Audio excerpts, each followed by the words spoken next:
Hoje a gente vai falar de antidepressivo. Eu escolhi esse tema, então, por vários motivos, né? Assim como também optei por iniciar aquele curso de psicofarmacologia que eu venho divulgando por aqui. Vamos só silenciar o celular.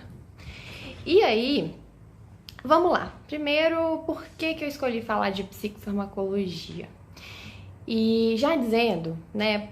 Esse perfil aqui do Instagram, eu fico muito satisfeita porque ele é composto de vários profissionais. Ele é um perfil, né, que muita gente participa que não é da área da medicina, que são de áreas diversas, das áreas relacionadas à saúde mental, muita gente da psicologia, galera da psicanálise, galera que de alguma forma se vincula à saúde mental, enfermagem, terapia ocupacional, enfim, costuma ser bem diverso pro pessoal que vem participando dos posts. E aí, gente, primeira coisa que eu sempre digo que eu considero de fundamental importância que cada profissional da saúde mental não fique na sua caixinha e saiba, né, dialogar com as outras áreas. É fato que a medicação, a prescrição, ela é feita pelo médico, o médico que prescreve, mas isso não quer dizer que os outros profissionais não precisam saber nada de medicação porque não é ato deles. Não, por quê?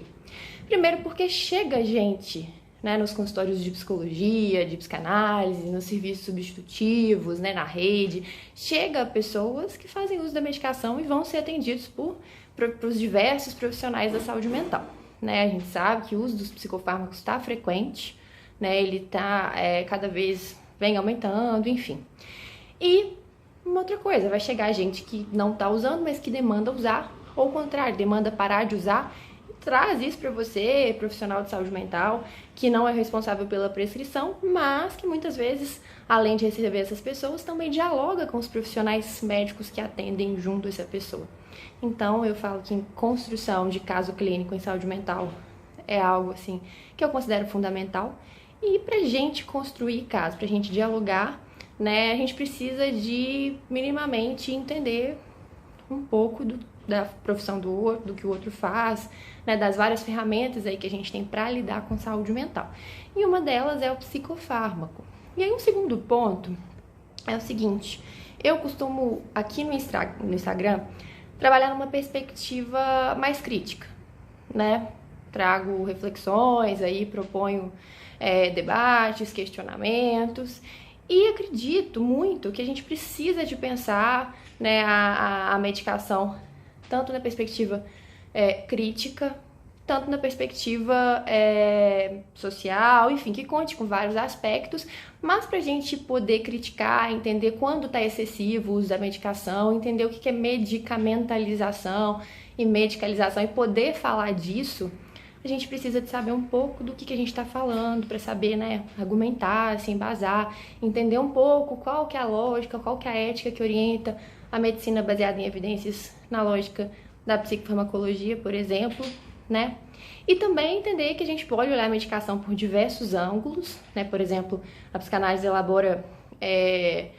faz várias elaborações em relação aos aspectos simbólicos do psicofármaco, traz críticas, enfim, muito importantes. Mas também acho importante salientar que quando a gente vai escolher um remédio, a lógica que orienta a gente é a lógica da medicina baseada em evidências, né? Na hora que a gente vai escolher uma classe ou outra. Mas isso não quer dizer que as outras formas de olhar para a medicação não têm valor, pelo contrário, né? Por exemplo, eu gosto muito da psicanálise, então a psicanálise ela vai trazer uma reflexão, uma outra perspectiva, vai pensar numa outra ética que não seja, por exemplo, a de remissão de sintoma, mas talvez de um apaziguamento, né? Usa muito o termo moderação do gozo, então tem várias formas da gente pensar. Aqui hoje eu quero trazer perspectiva, né, principalmente falando do antidepressivo, trazer um pouco do que a medicina baseada em evidência, a psiquiatria mais hegemônica pensa na hora de prescrever, pra gente entender um pouco. Porque só assim a gente vai entender quando a gente está usando de mais, quando a gente está usando de menos, né? Porque se a gente entende, por exemplo, que exige uma dose mínima eficaz antidepressiva, talvez isso evite, por exemplo, o excesso de prescrição, porque a gente vê algumas práticas, por exemplo, de iniciar um antidepressivo que talvez nem esteja em dose terapêutica e por isso que não esteja fazendo efeito, e aí logo em seguida adicionar outro, sendo que a gente tem uma dose mínima, por exemplo, sertralina, que é um antidepressivo famoso. 25 miligramas não é considerado uma dose antidepressiva, a gente precisa de pelo menos 50, né? Uma outra coisa, essa classe de medicação, os inibidores seletivos da recaptação de serotonina, precisam de 4 semanas em geral para começar a fazer efeito na hora que está na dose terapêutica. Pra gente pelo menos assim, não começar a fazer efeito, mas pra gente avaliar o efeito. E aí, se a gente sabe disso, né, fica mais fácil, fica até mais legal, mais interessante pra gente argumentar, pra gente discutir, pra gente pensar o caso clínico daquele paciente que a gente está trabalhando em conjunto com o médico, né? Então, é um outro ponto importante. O que acontece? Existe, né, de um lado, eu trago muitas críticas ao DSM, né, essa expansão gigante de diagnóstico, mas, por um outro lado, existe um mau uso também, né, da medicina baseada em evidências, que também aumenta a medicamentalização. Se a gente não entender para que serve cada remédio, onde que ele age, que dose que precisa, talvez a gente também caia no excesso.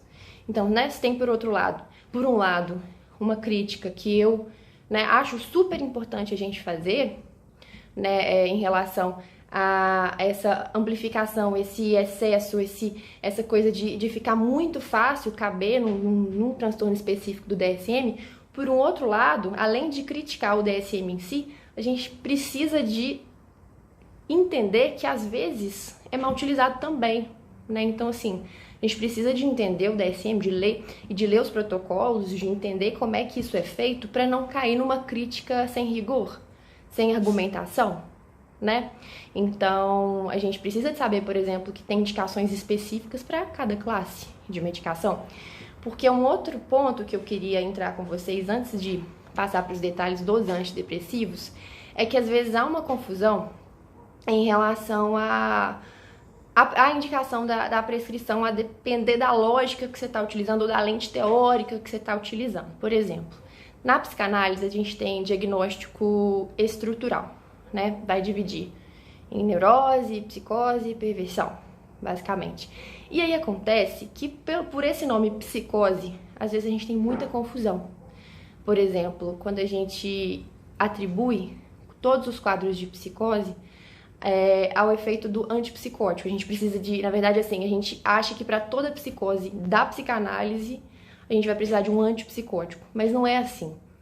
Por quê? Porque as classes, elas foram estudadas através de uma outra perspectiva. Então, por exemplo, na psicanálise a gente tem psicose, mas tem psicose ordinária, que não tem fenômeno elementar, ou em outras palavras, não tem delírio, não tem alucinação, não tem sintoma positivo, que é o que o antipsicótico trata. Então não dá pra gente fazer um paralelo das duas coisas. É psicose na psicanálise e vou usar um antipsicótico. Não dá pra fazer isso, né? Então por isso também, outro motivo da gente entender de que perspectiva a gente está falando, né? O que os protocolos que orientam a indicação ou não de uma medicação específica, eles são guiados pela lógica da medicina baseada em evidências, então a gente precisa de entender um pouco dela também. Eu defendo isso muito, acho essencial, sabe? Até postei esses dias uma frase bem interessante que diz que a psicofarmacologia ela é muito importante para ficar só nas mãos dos psicofarmacologistas. O que é isso? Não apenas os psicofarmacologistas, não apenas os médicos, mas também os diversos profissionais de saúde mental precisam entrar um pouco nessa área também, no meu ponto de vista. Isso tem benefícios inúmeros, tanto na perspectiva do paciente, da gente fazer uma clínica melhor, quanto para a gente poder argumentar e pensar na prescrição a partir de uma outra lógica, né? Porque, como eu digo, assim, não é dizer se o remédio é bom ou ruim, mas é pensar qual lugar que ele ocupa, né? Se é de uma centralidade, se é de um excesso, ou se é um lugar ali, assim como várias outras ferramentas que a gente tem para pensar na saúde mental. E agora, então, vamos lá. Esse vídeo vai ficar gravado, depois eu vou deixar lá no Instagram, lá no feed, tá bem? Deu uma pausinha. Agora a gente vai entrar, gente, numa parte mais teórica, no sentido de eu dizer um pouquinho sobre como a medicina baseada em evidências, ou os protocolos, ou enfim, a psiquiatria hegemônica pensa o uso do antidepressivo, né? Como que a gente escolhe, tanto é que é o nome desse encontro, né? A escolha do antidepressivo, como é que a gente escolhe. Já ressaltando, a gente precisa de considerar muita coisa para fazer essa escolha, né? A gente precisa de considerar várias questões em relação àquele sujeito, em relação ao momento de vida que ele está passando. Então, vamos lá. Só um minutinho que eu vou abrir algo aqui para me guiar.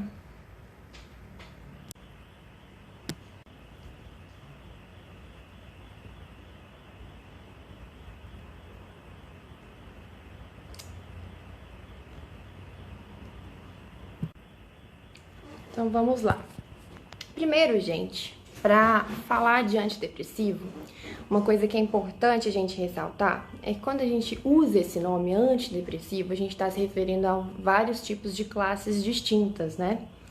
E apesar do nome, antidepressivo não é utilizado apenas para tratar depressão, né? Apesar de sugerir, o nome sugere isso, só que não é só isso.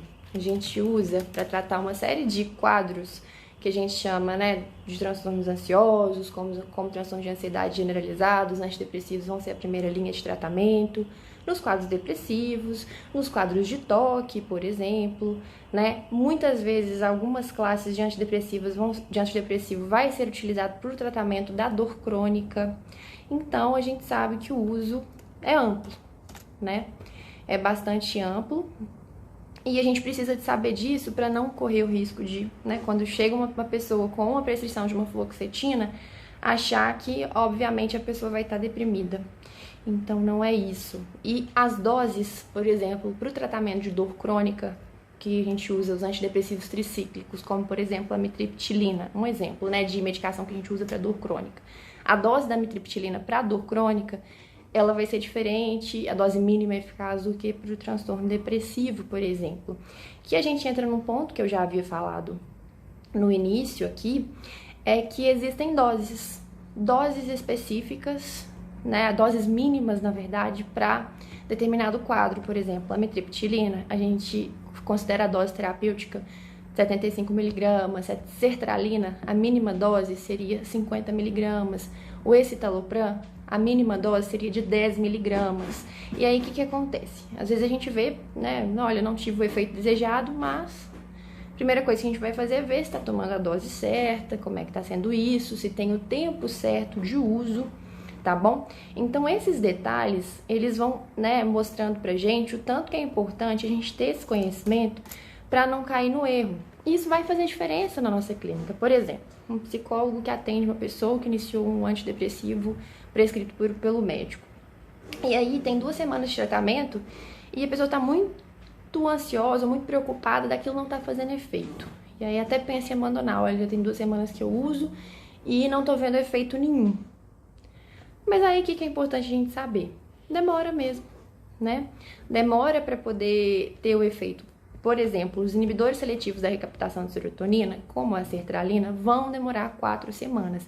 E aí, sabendo disso, a gente vai poder, de alguma forma, tranquilizar essa pessoa. Olha, tem que guardar mais um pouco para a medicação começar a fazer efeito. Então, assim, novamente, saber desse detalhe, né, que nem é tão detalhe assim, é algo que é muito importante da gente saber, vai facilitar, vai ajudar aquele paciente, né, a gente vai conseguir se orientar melhor através dessas informações, tá certo?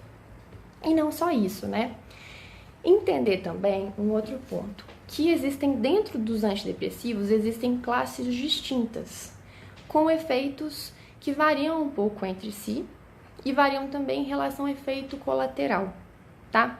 Cada classe, por exemplo, os tricíclicos, vai diferir, por exemplo, dos inibidores seletivos da recaptação de serotonina. E aí agora a gente vai entrar com um pouco mais de detalhe nessas questões, e de uma forma um pouco mais organizada, que agora foi só uma introdução, e aí a gente vai falar com mais detalhes disso. Tô tentando abrir aqui, só um minuto.